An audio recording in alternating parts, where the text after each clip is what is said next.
Welcome to another Bites with Beck and Benji. Thanks for joining us. Today's discussion is with Liam O'Shaughnessy, who is the Executive Director of Security Testing and Assurance from CyberCX, Australia and New Zealand's preeminent cybersecurity company. This conversation was centered around the breaking of security, including what is pen testing, how knowledge transfer is a core element in the hackerspace, as well as the human factor in security, not to mention much more. Over to you, Beck, Benji, and Liam. Welcome everyone to Bites with Beck and Benji. I'm Beck and I'm joined today by my co-host Benji. Hello Benji. Hello. And our special guest today is Liam O'Shaughnessy. He is the Executive Director of Security Testing and Assurance Team at CyberCX. Thanks for dropping by, Liam. Pleasure to be here. Fantastic. Tell us a bit about your work. What is a day in the life of Liam? Look, unfortunately, at my level now, a day in the life involves way too much management and not as much hacking as I would prefer. Because my background is as a pen tester. I've spent a long part of my career hacking into all sorts of weird and wonderful things. But unfortunately, that's something that now gets left to the team. And most of my job involves looking after everything that goes around that. The curse of management. Yeah.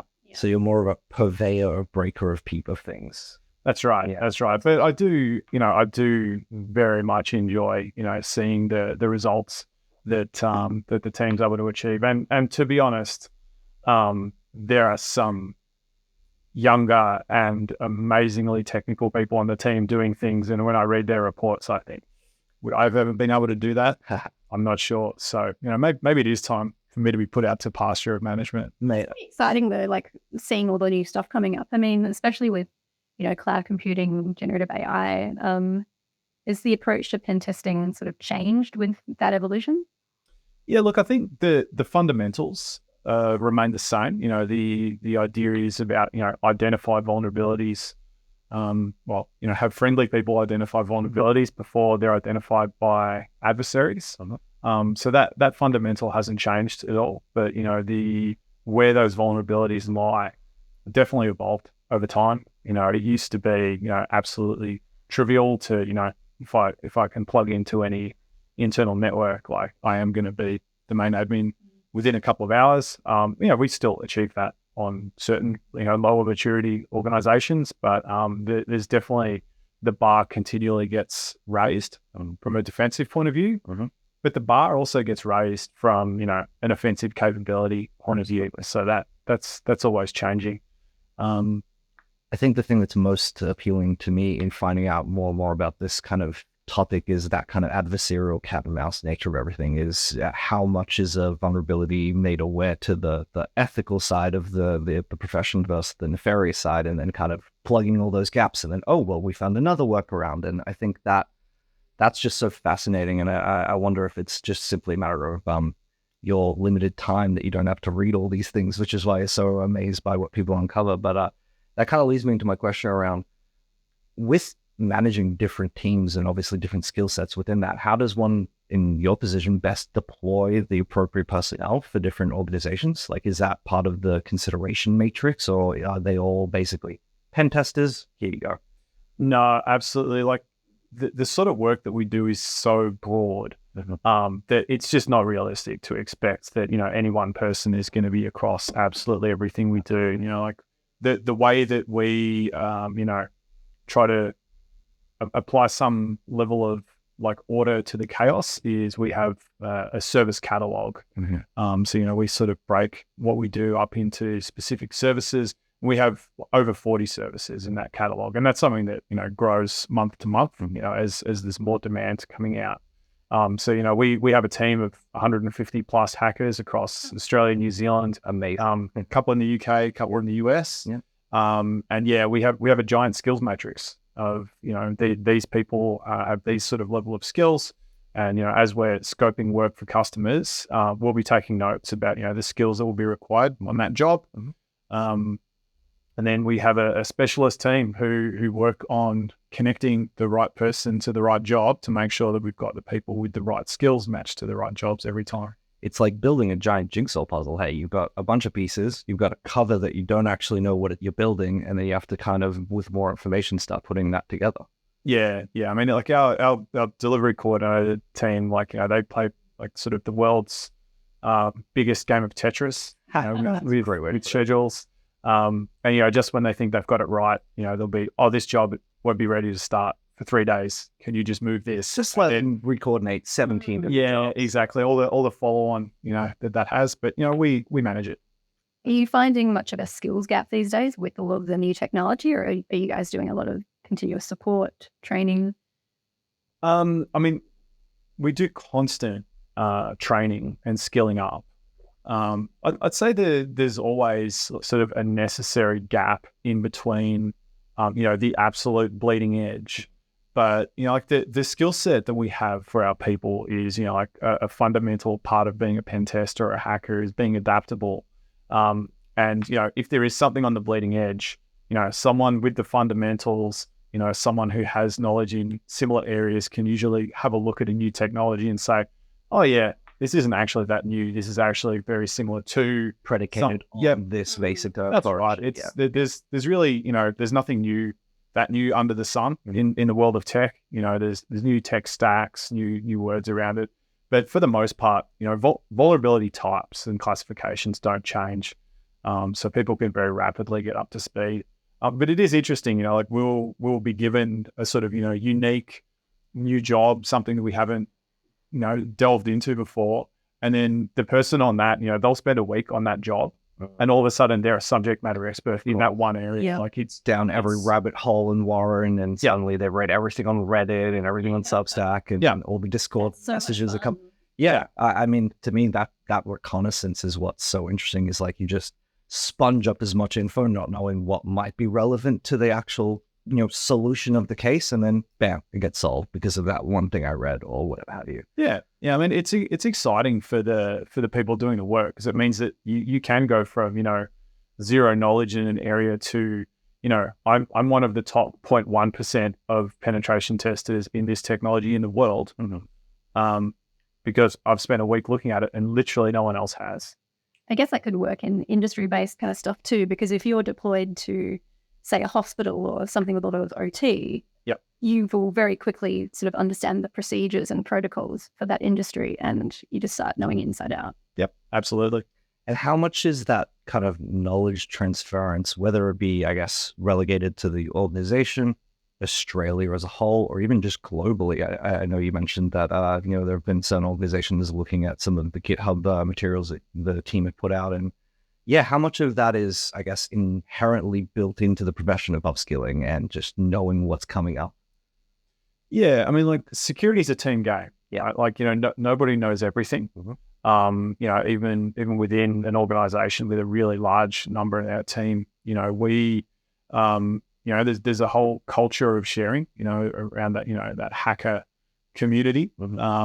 So, within they will come type of mentality. Yeah. And also just like that sort of, open approach to sharing, because, when the people who are part of the hacker community are generally 95% of them. I'm sure there's some that go to conferences who are, probably doing something on the sly, but most of them are working, for, we do offensive security, but to make defense better. Yeah. Right. So it's in everyone's interest for us to be able to share as much information as we can, because, it's in our interest for, even though other pen testers might be our competitors, we want to share techniques, we want to share learnings with them, and vice versa. We learn from them, and we all get better as a result. It's a pretty passionate community, really. A lot of the conferences I've been to, everyone's sort of like let me share this new tool. But wait. Yes, also this. Yeah. Yeah, and it's just, you get off on a tangent really quickly, but that's the exciting part of it. You just learn so much in such a short amount of time. Yeah. I feel part of the reason we ended up with a podcast and speaking to people like you is Beck and I just always saw, oh, and what about this? And did you know this? And read this thing that's about this. And so I think, this gives us a perfect opportunity to be like, tell us what you know, because we've read a lot about this stuff, but actually like getting a hands-on experience with, we've kind of jumped in the deep end. For those that don't know, and I'm sure most people listening do, what is a pen test? Like end to end, what happens in a pen test?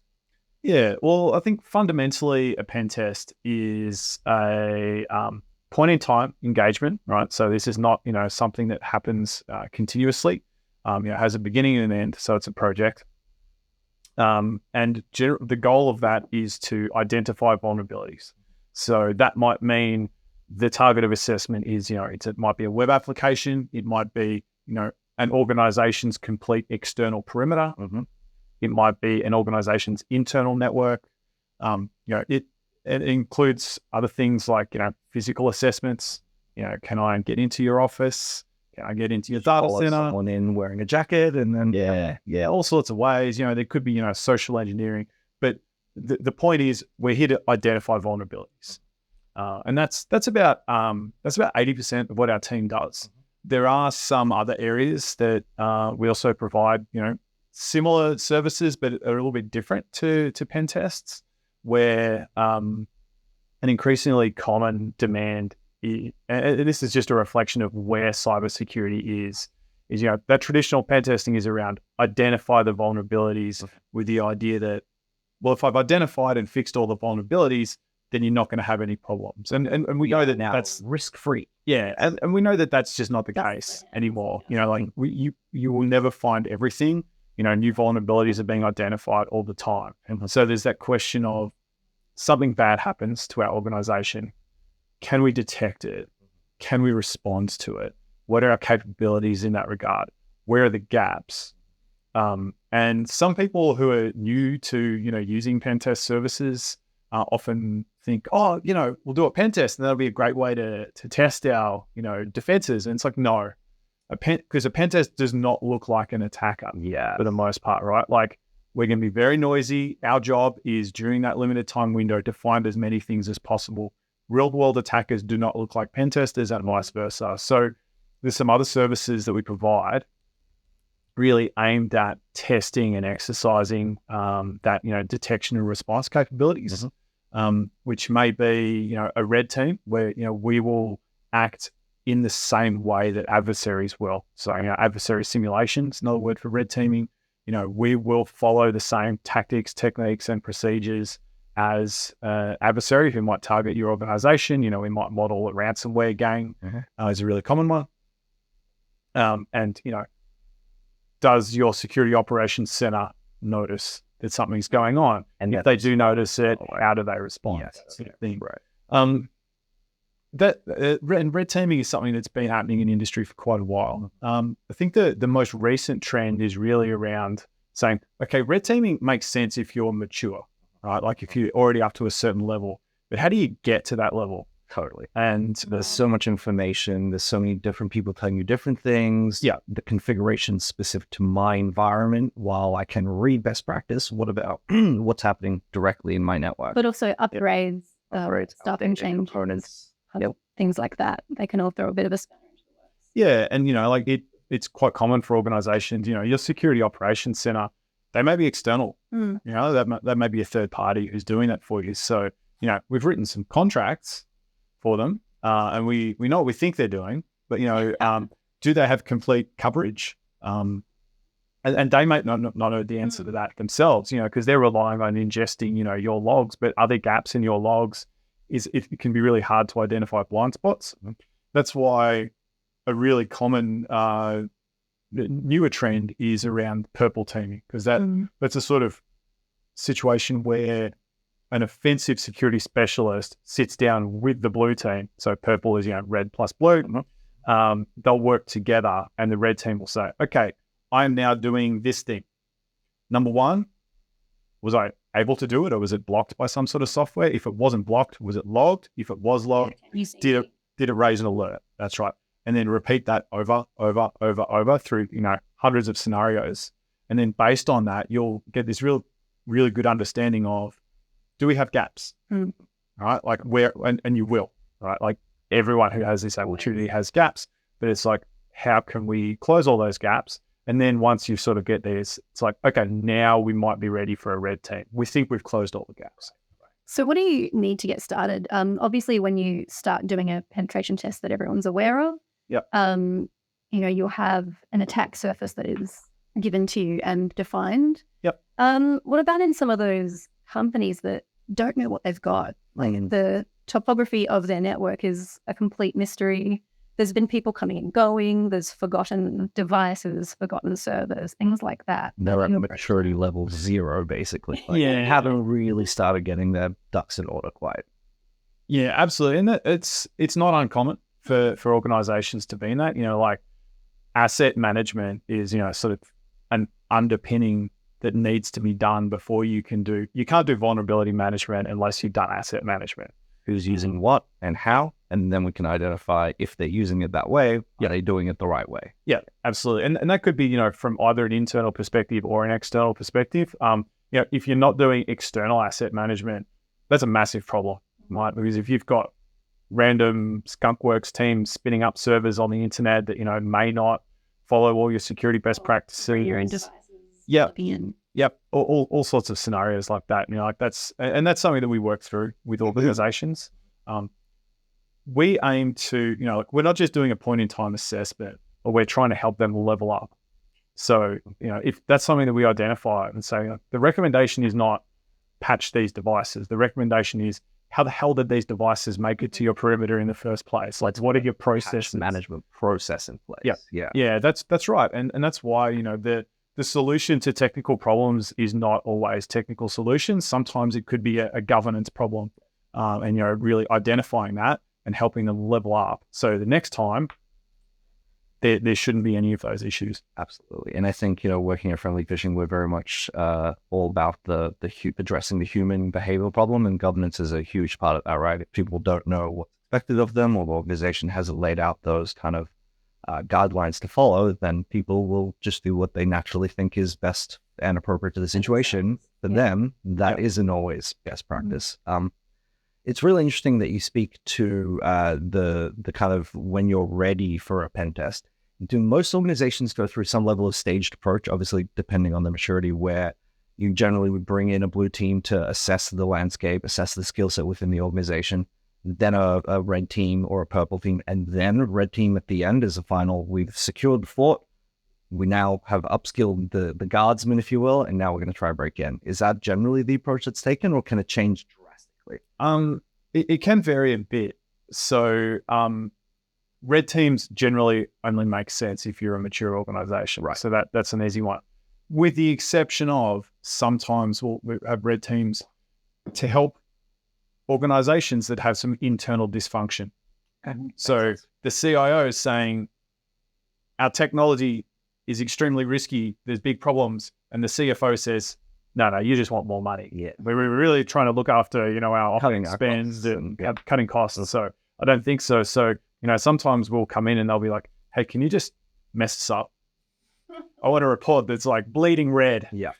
So I can really sell that story to the board and say, we're in a bad place from cyber. Hopefully, with more, mature and, better functioning organizations where that's not the case, you would be at a high maturity level. But it can take a really long time to get all those, governance structures, strategies in place.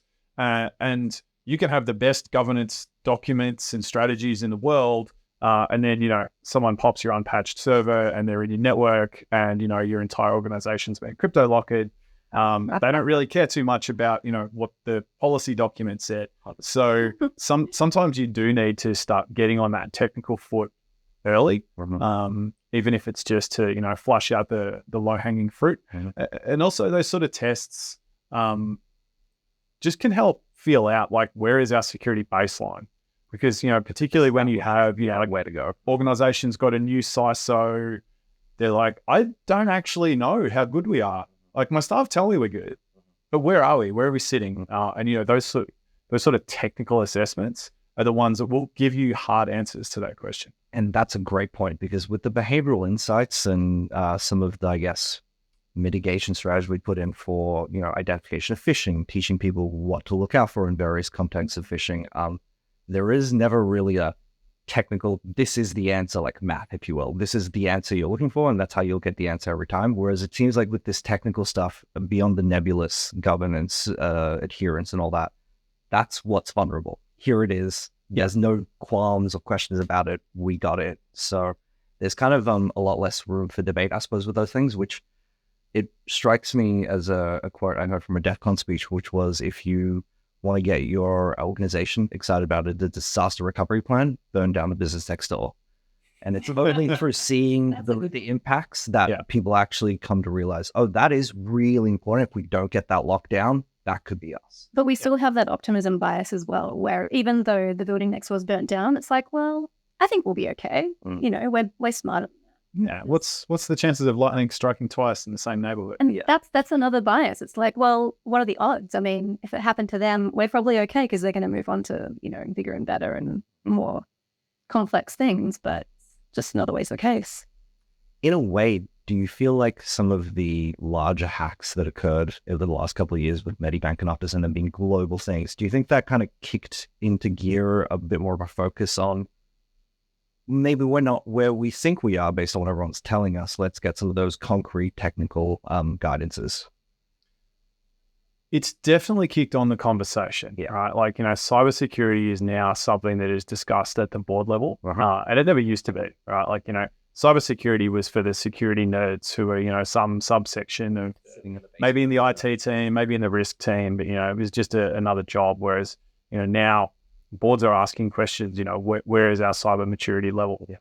You know, where are we? So there is a lot more focus on it.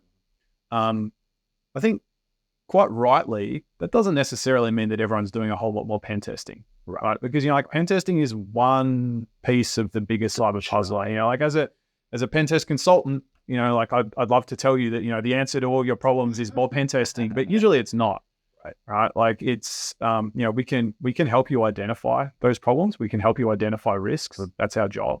But, you know, how do we manage those risks? What are our processes for making sure that we're not introducing new risks as an organization? You know, they can fall into strategy, they can fall into governance.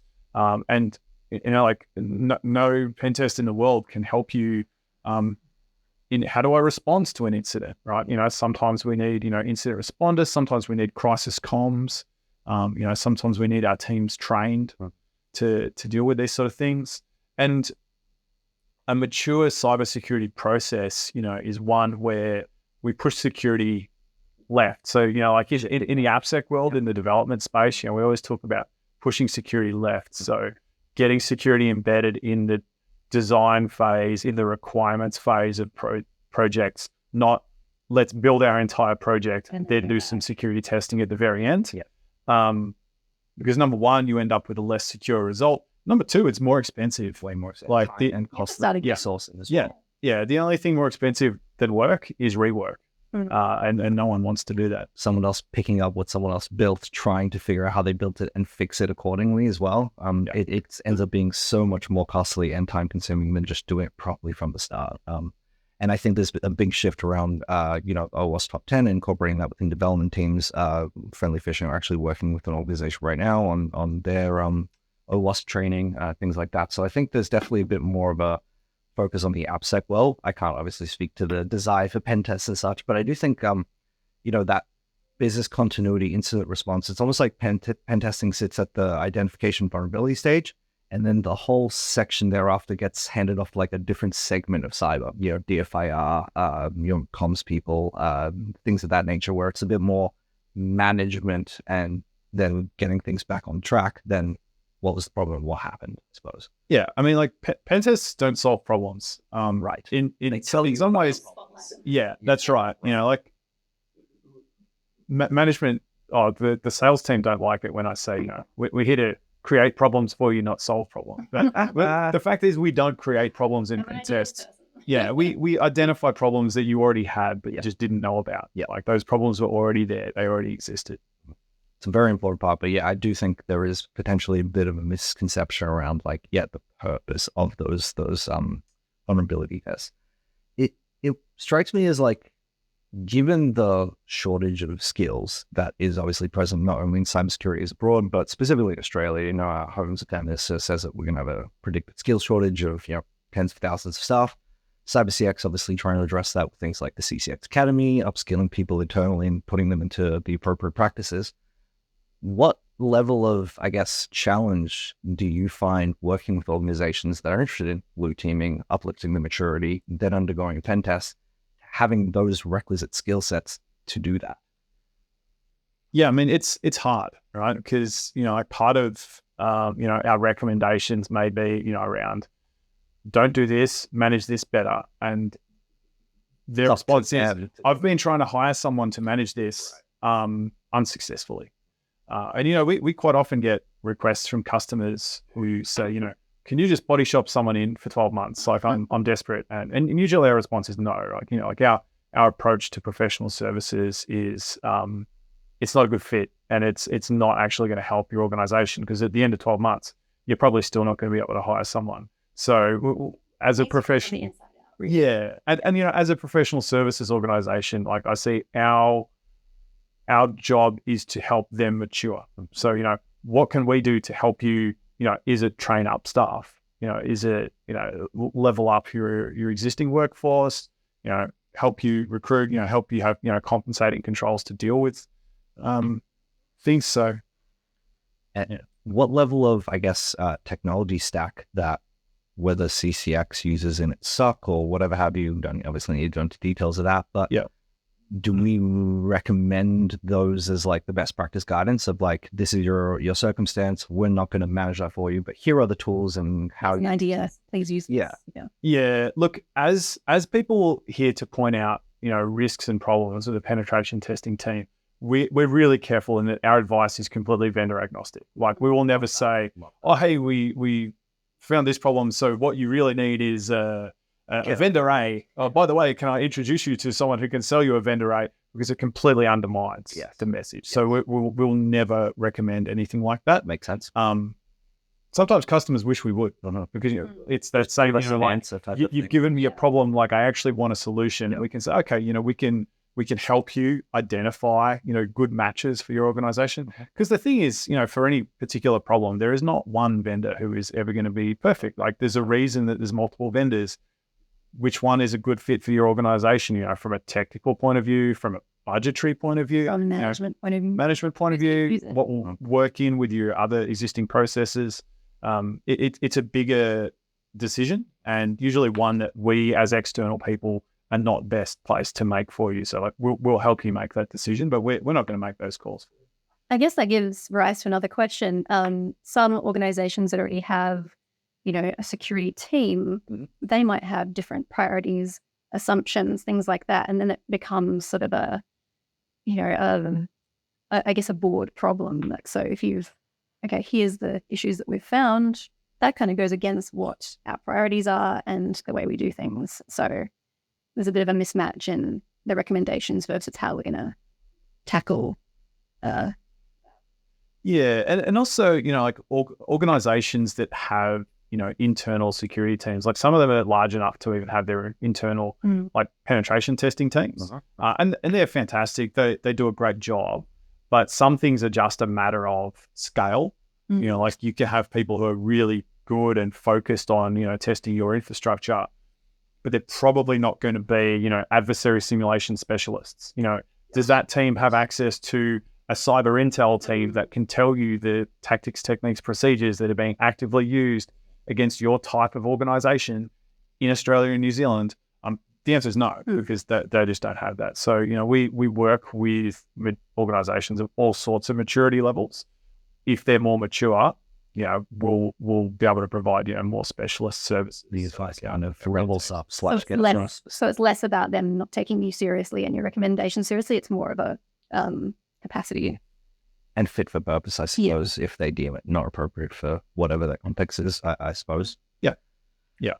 And I guess, that's pen testing more broadly seems like a global thing to be applied to kind of any organization. But in Australia specifically, I know that there's a lot of different, considerations. We like to have many policies in place here in Australia. Are there anything like Australia specific that you need to consider when doing engagements of this sort that may also potentially inhibit that knowledge transference that we discussed earlier, because it's like not relevant to the US or the UK? Or is all of this stuff pretty much as is? Look, a lot of things are transferable.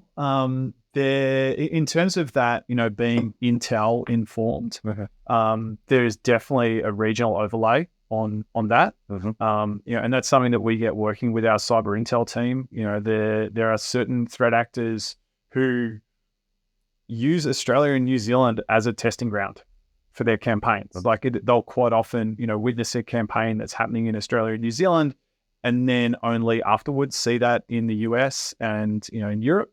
But the really big, cyber intel teams and pen testing teams, internationally, they have a massive US and European focus because, that's their center of gravity. So I think that there is elements of that. That's really when we're talking the high end of the maturity scale. For most, sort of bread and butter type pen testing work, it's no different. Cross-site scripting, all the type of stuff that just generally broken access control, stuff that affects most applications. Or absolutely. It just doesn't change that much from region to region.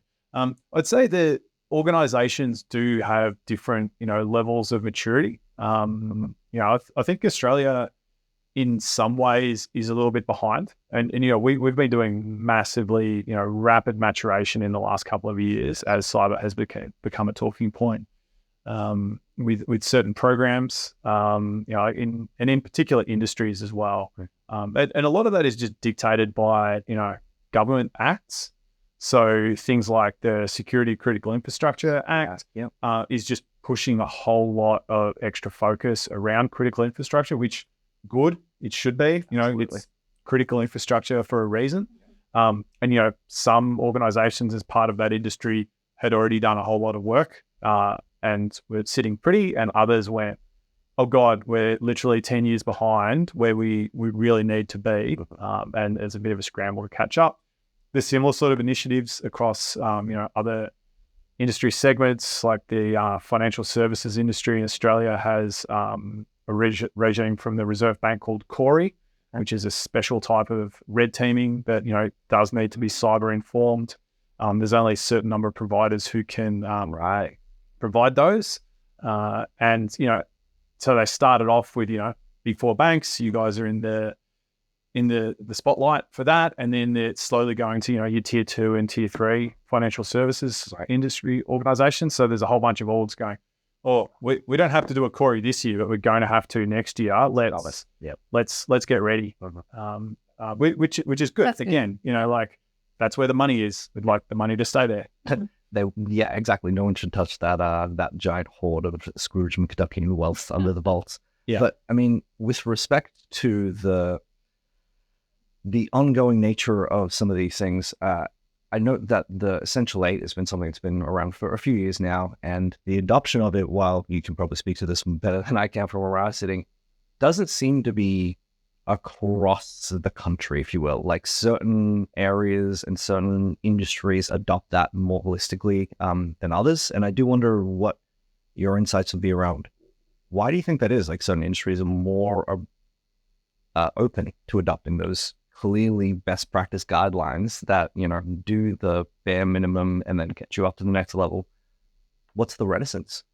Yeah, I mean, first of all, thinking about, the way the Essential 8 is framed, the people who have defined that have tried to come up with a simple, short list of controls that are suitable to the broadest possible range of organizations, right? So it's easy to say, And they've done a great job. And the Essential 8 is extremely valuable, and it can be a really good sort of initial benchmark. But that's what it's designed for. It's not, okay, we've done the Essential 8 to, EL level 1 or EL level 2. Our job is done. What it's trying to do is it's comes in, I suppose, right? Yeah, and things like, NIST maturity frameworks, and, you can use, E8 as part of your, something like, ISO certification. So, I mean, what we see is, E8 is being used by organizations that have a government exposure, right? So like government orgs, whether federal or state, obviously have mandated E8 exposure. Is that consistent across government departments? Well, as consistent as anything gets across government departments. Yeah. And it's sort of interesting because, my team works very much at the technical level. And there's sometimes some really interesting discussions to have with organizations because they say, we did an E8 review and we are at this level. And we say, all right, how did you establish that? And they said, oh, we went through our policies and our policies said we're at this level. I'm like, okay, well, I've got some bad news for you because, I was just able to run an office macro on your SOE. Oh, really? Oh, and so back down to 1. Yeah. So unless you're doing actual, like proper technical testing, you'll never know like what essential 8 level you're at. And some of the essential 8 are more design goals. Right. It's more of a communication piece, right? To kind of align the understanding across the org of this is what we're aiming for. Like everyone that's involved in that aspect. This is the Ferrari goal. It's part of the culture at the end of the day. It's a culture. If that culture doesn't permeate all staff, then it's all going to drop off. Yeah. And other things need to be aligned with it. So a conversation that I was having the other day was around like multi-factor authentication. I was saying, we're using SaaS products and, with SaaS vendors that support our identity and access management solution, we have, single sign-on through that IDAM so we can enforce the MFA. But then some of our SaaS providers, they just don't support, logging in that way. So we've got, it's just single factor or they've got their own solution. Like, why are you onboarding a SaaS partner? Like as part of your, business to business, like onboarding, how is compatibility with our IDAM system not a hard requirement? It's part of the procurement process where security is infiltrating every aspect of the organization, right? It's like, are you bringing anything in? Are you taking anything out? You need to assess it from a security aspect in every level of that deployment. And that shifting left, I feel like, is not just happening in AppSec, where it's obviously very, very important, but broadly procurement, governance, using AI in the workplace, which I'm sure you can speak to as well, but we probably don't have time for today as much as I'd love to. These things do kind of have both a top-down and bottom-up approach where what are people doing on the ground and what do you think people are doing on the ground, and then kind of meeting in the middle to actually ascertain where do we go to from here. Yeah. We need to, the ideal is organizations where, all staff are aligned and have, not everyone is a cybersecurity specialist, but everyone thinks about security. I've been on site in an organization where they had on every mirror in the bathroom this little sticker that said, you are looking at the person responsible for OH&S in the workplace. And I love that. And it's really cool for OH&S, but the same applies to security. Yeah. Right. Like literally everyone in an organization needs to be responsible for security. If your policy is we don't let people tailgate people through the office door, everyone needs to be on board with that. It doesn't work if, only half the staff are doing it. And the same approach needs to apply to everything to do with security. I think people, it's something we've discussed on our podcast before. People have a degree of don't want to come off as a jerk and don't want to be the person that is in the wrong in those instances. Or hierarchy. It's like, I don't know, are you above me or below? Like, I'm not sure if I'm allowed to tell you this. Yeah. When this should be empowered to just say, hey, sorry, haven't met you before. Who are you? Where are you coming from? Where are you going? Yeah. Nice to meet you. I'm Benji. What's your role? It doesn't even have to be, what are you doing here? Explain and show me your ID. I've been stopped here before. I'm delighted. I love that I've also been stopped here as well. Yes. But like your point about responsibility is a good one because it's about just making clear to people that you are responsible. Like the example from the military is always, if you have a private who's driving a vehicle and the general gets in, private can say, General, sir, put on your seatbelt, right? Yeah. I'm in control of this vehicle. I'm responsible for making sure everyone in this vehicle is wearing a seatbelt. I don't care if you're the general and I'm the private. That's my job. It's about the responsibility of the role you've been given within the context of the operation, organization engagement. And I think that's a really, really important one is security is only as strong as each one of us. You, of all people, know that better than most. A simple phishing link can kind of crumble an organization, and that's kind of the end of it. I guess my final question, if I may pick your brain before you leave, is with respect to phishing, how important is that within pen testing?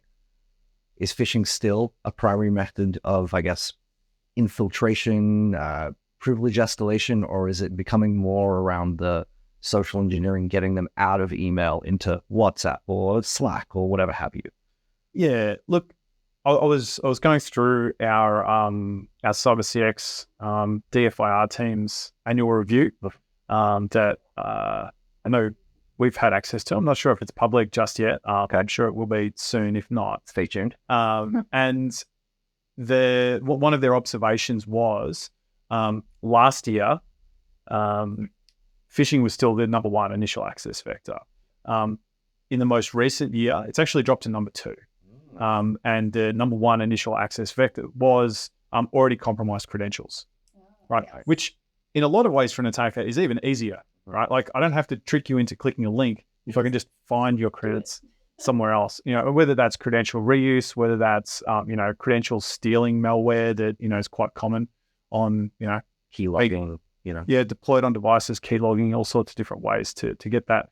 From a, risk model point of view, both of those are just initial access vectors, right? So there's a whole bunch of different steps in an attack chain to go from that to a complete compromise. And as defenders, we only need to stop one link in that attack chain. So yes, phishing is important.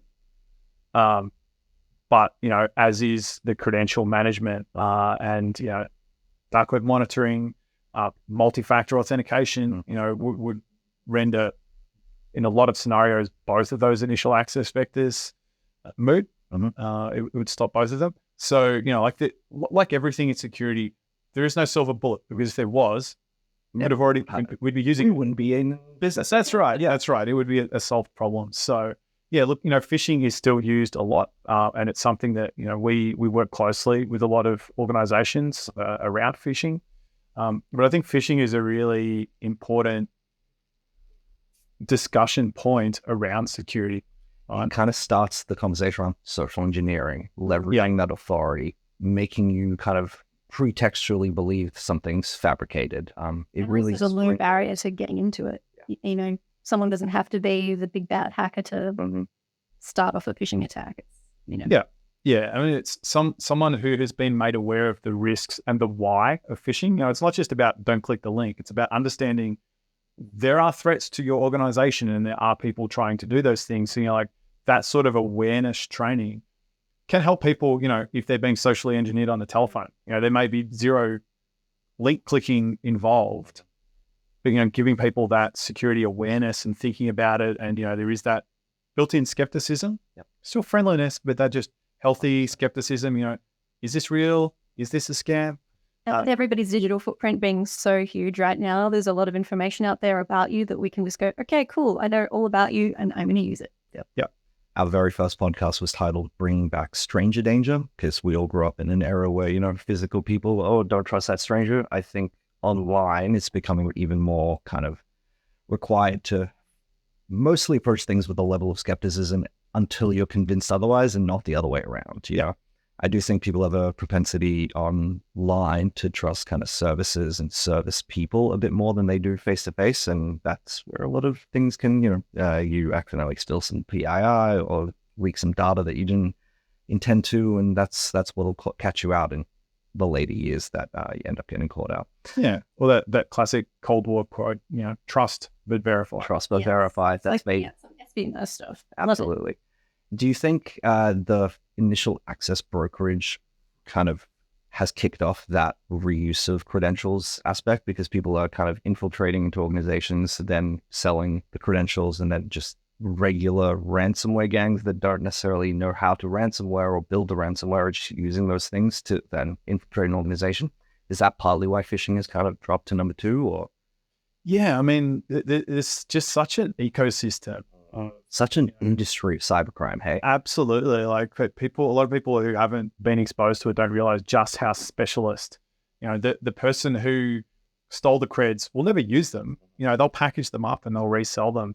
And just how cheap some of them are. Like our adversary simulation group was able to compromise, very, very large Australian organization for 50 cents.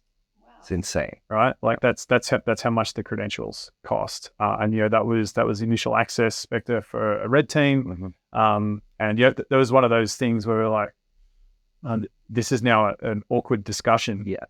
So we get the initial access, then we call them up and say, hey, we've got the initial access, but just wanted to let you know, we got it from some bad guys. Bad guys have your creds. So can we reset those credentials? Reset everything. But then also, can you leave us that initial access? Because, part of the exercise is us actually proving to you, what can happen after the initial access. Yeah. So it's one of those, very gently and, a risk managed approach. That's crazy though. An entire organization brought to its knees for 50 cents. What a bargain. Yeah. Look, I mean, there's things online that even just looking up peripherally, this isn't my area of expertise in any way, but finding things like rocku.txt and just brute forcing through Hashcat or whatever, like things like that, where someone hasn't updated their password in the last 5 years, you're done. Like, you're done. Yeah. So there is a degree of being aware of what is available out there, I think is really, really important. Liam, this was amazing. Thank you so much for spending some time with us and talking about all this. Yeah, thanks for dropping by. And I have no doubt we'll probably ask you to come back again once we've thought of some more questions. It's been a pleasure.